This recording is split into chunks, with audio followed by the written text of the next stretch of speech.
Well, you know what happens on a Monday night when the Instagram and the YouTube machines both tell me I'm live. It can only mean one thing. This must be the Toronto Beer Podcast, and I must be. I almost said podcast. That would be if it was the Baston Podcast, Baston Beer Podcast, which sounds like it would be sponsored by Sam Adams, which honestly wouldn't be a bad thing.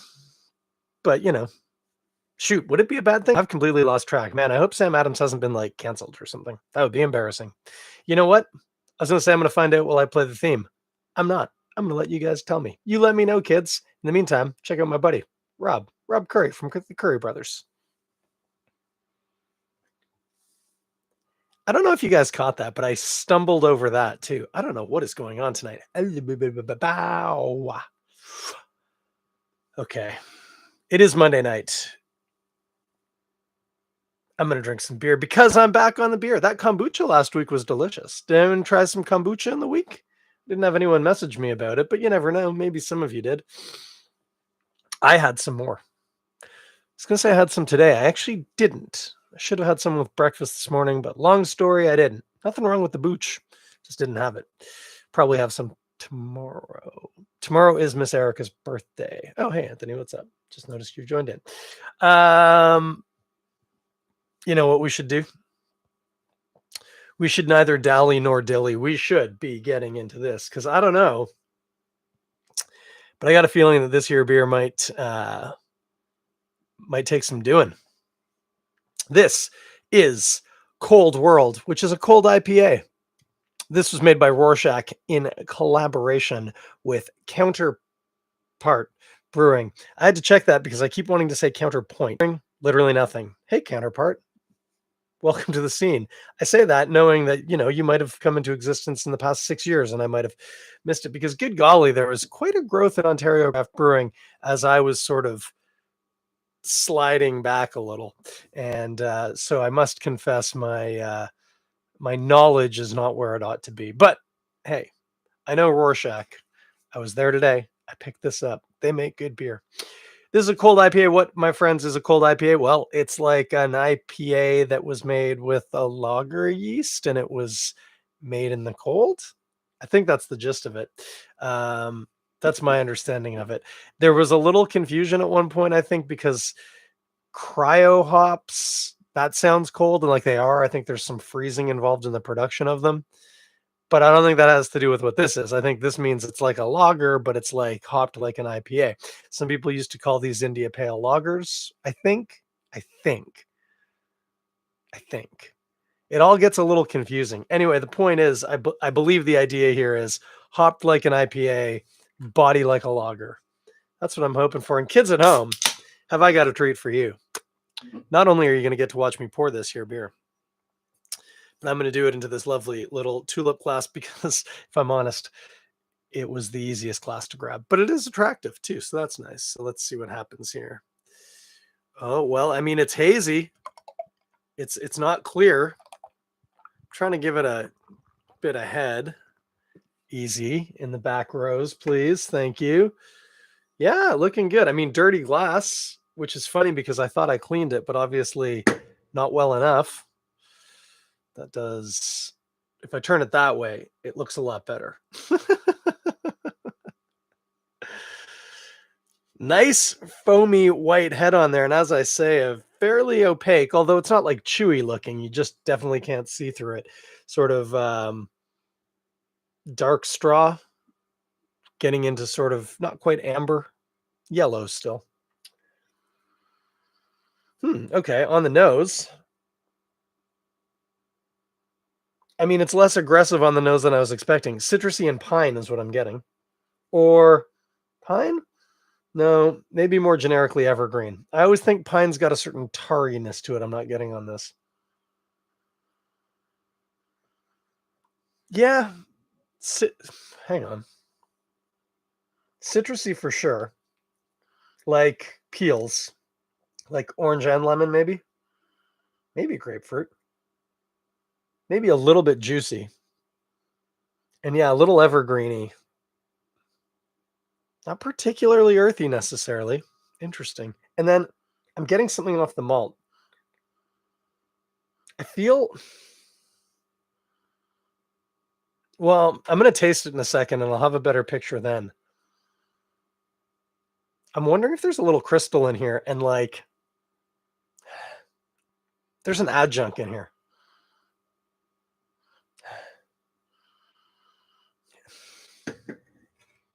I don't know if I want to say this or not. It's not a bad thing. I just don't know if I want to put my name to it.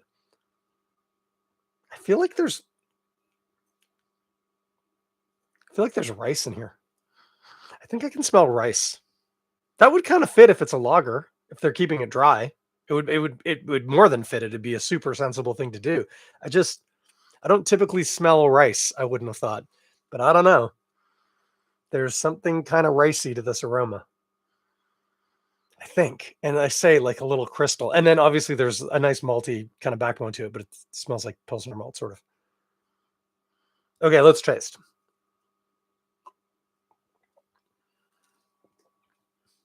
Mm.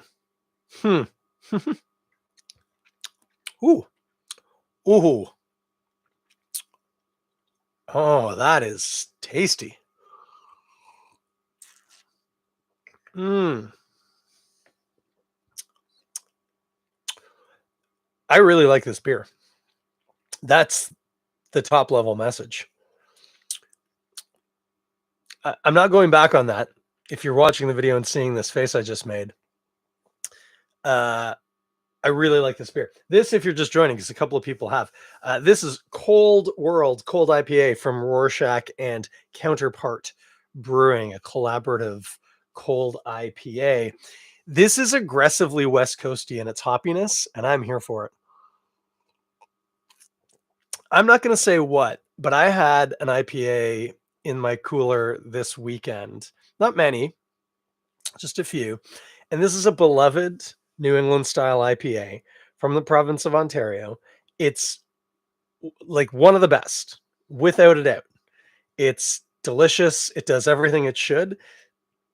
And I was drinking it and just kind of like, I mean, everything about this is pretty much perfect and like it's good, but it's just not necessarily exactly what I want. This, on the other hand, is tannic and resiny and definitely evergreeny touching on piney. It is more like lemon peel and maybe a bit of orange peel than juicy.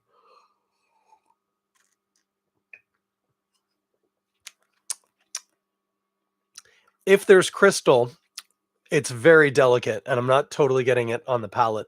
I still think I might smell a little crystal malt in there, but it's not prevalent. And that rice thing, the thing is, it's so hoppy, it's kind of hard to say at this point. The body on this thing is crazy light in a really good way.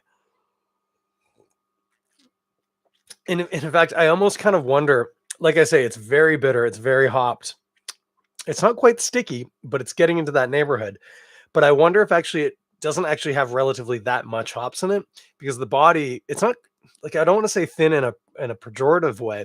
It's got a wonderful carbonation. It's actually kind of almost there's like a softness to the carbonation in the body, but the it's not particularly heavy bodied. Like this is in the light body range, like a lager sort of. It's quite dry and snappy and quite light bodied. Which again, that aroma that I thought might have been rice would fit that because rice helps dry a beer out. That's why like Asahi is called super dry. It ferments right out. It doesn't add much to the body of the beer. And that would be consistent with what this is. It's delicious. Mm. This is an interesting one because it's got all that hoppy bitterness, which is very tasty. By the way, like old school West Coasty. So like probably like sea hops like Centennial be in here. That'd be my guess. I don't know if the can's going to tell me anything. By the way, I could look it up too. We could see if I can find something about it if it doesn't.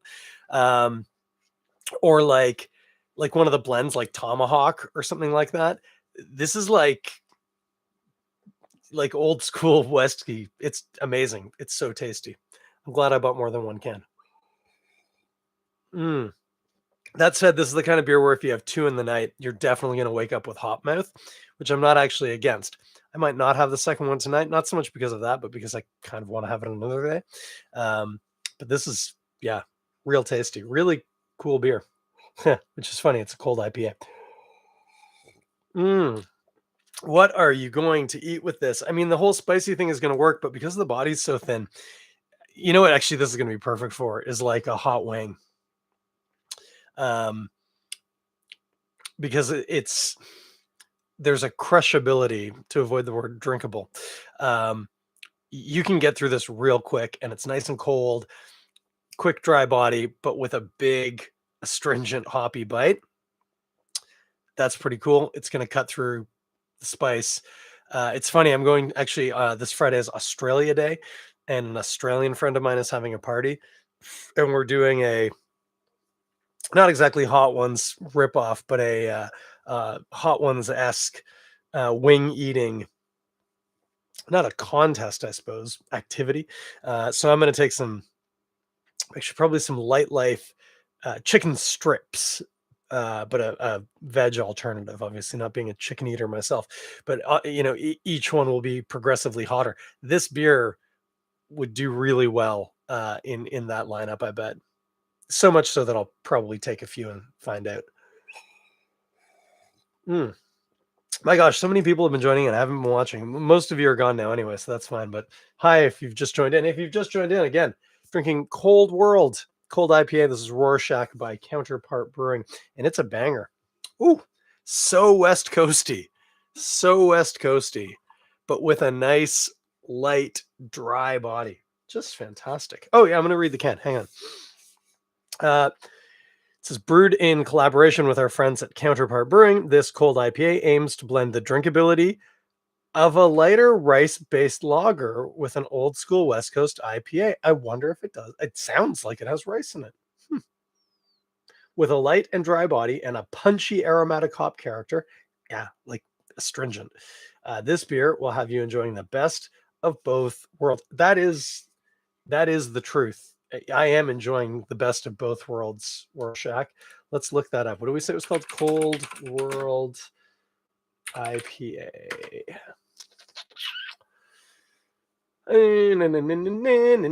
Not super well rated on Untapped, but you know what Untapped is? Crap. You heard it. Probably 8th here.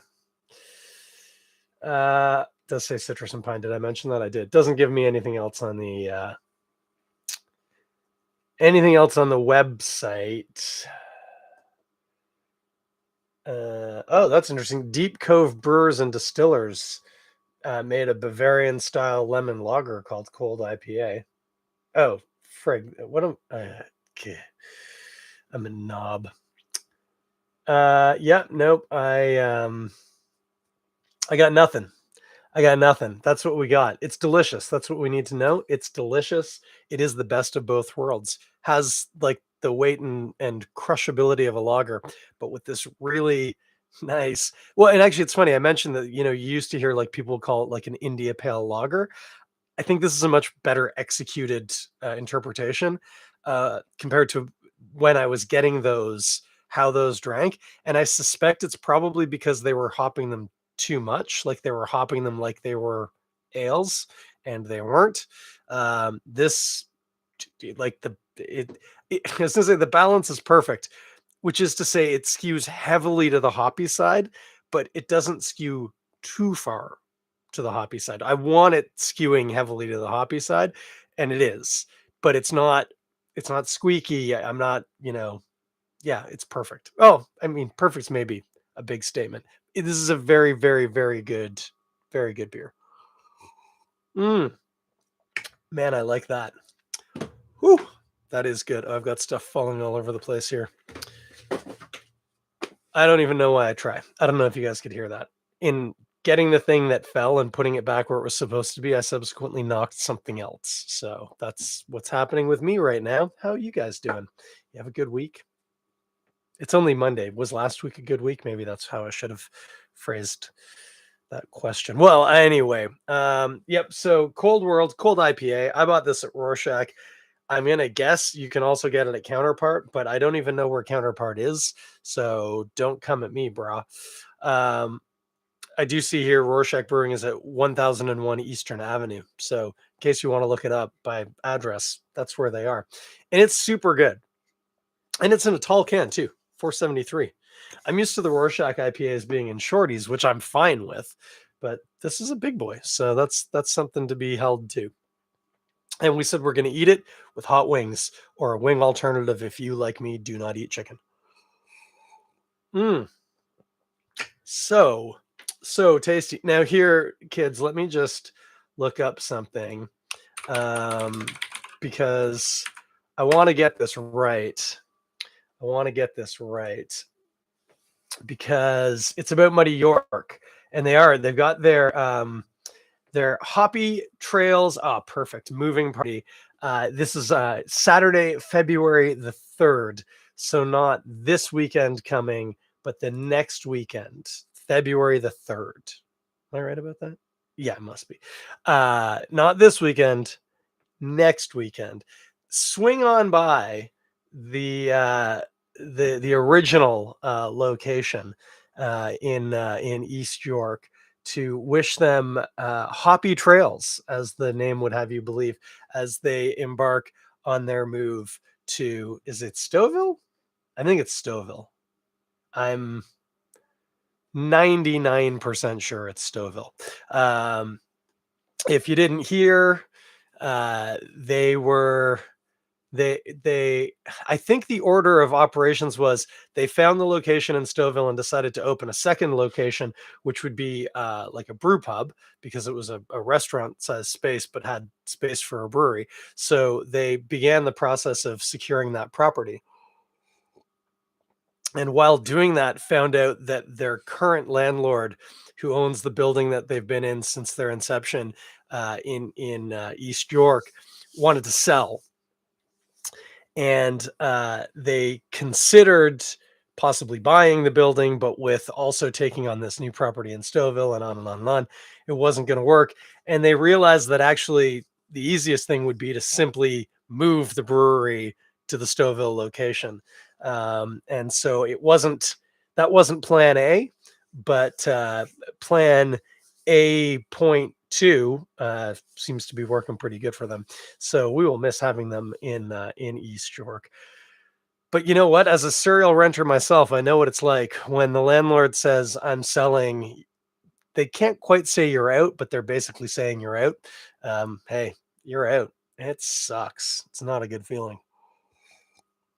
But we got one more hurrah next weekend. Not this weekend, next weekend, February the 3rd. So swing on by and thank them for all they've done and wish them well on their move to Stouffville. And hey, if you're up Stouffville way, you guys are getting a well, I was gonna say heck of a good in the sense of, like, how many times have they won Canadian Brewery of the Year? Like, I think 2, maybe 3. It's a lot. It's a lot. So good for them.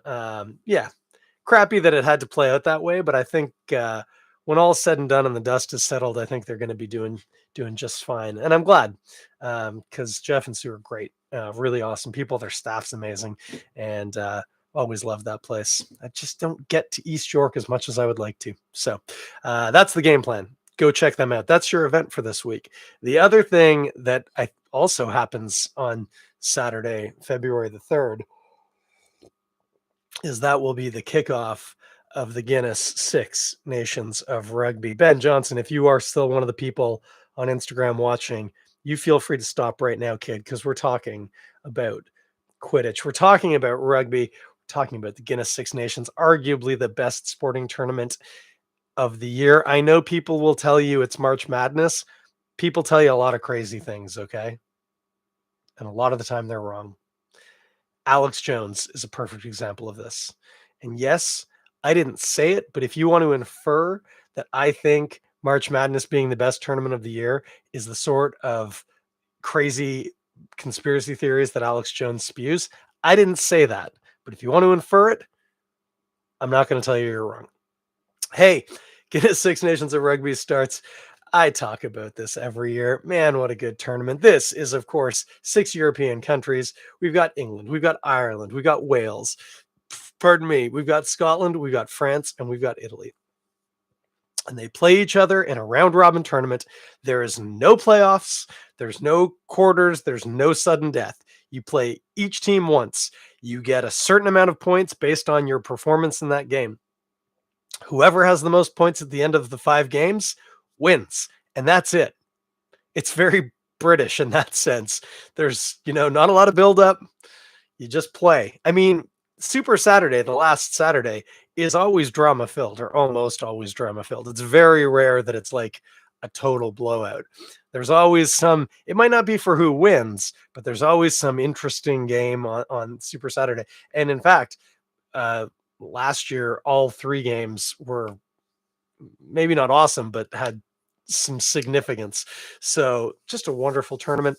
You can watch it here in Canada on DAZN if you're a person who has DAZN, which I still hate saying, DAZN, and it's ZN. They've omitted the vowels in the word zone, which I guess when you consider that they've opted to spell the DA, maybe I'm expecting too much of them. But anyway, neither here nor there. That's their choice. It's a popular streaming service for sports, and good for them, I guess. Anyway, if you've got a DAZN membership, you can watch the Six Nations. You can also watch it if you have a Prime membership and a VPN. I say that because it's available on Prime in the UK. So you're going to have to pretend like you're in the UK. But if you have the capacity to do that, you can also watch it on your Prime account.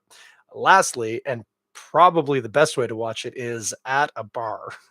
There are a few around Toronto that will show it. I know, I was going to say Hemingway's. I think, no, Scally's is what closed. Hemingway's is still open. Hemingway's previous owner passed away last year, sadly. But I believe they're still operational and still showing the rugby. So that's positive.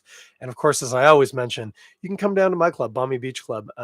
We allow in anybody to come in for hall days. I would highly suggest looking this up on the internet. If it's being shown in the hall, you can come on down. It's a $20 admission, which I know sounds like a lot. We actually have to charge that much because we have to buy a license. And it's not even that we're trying to recoup the cost of the license. I mean, we kind of are. But beyond that, the license has a minimum admission requirement in it. And so we have to charge that. It's kind of, anyway. Don't get me started. Don't get me started.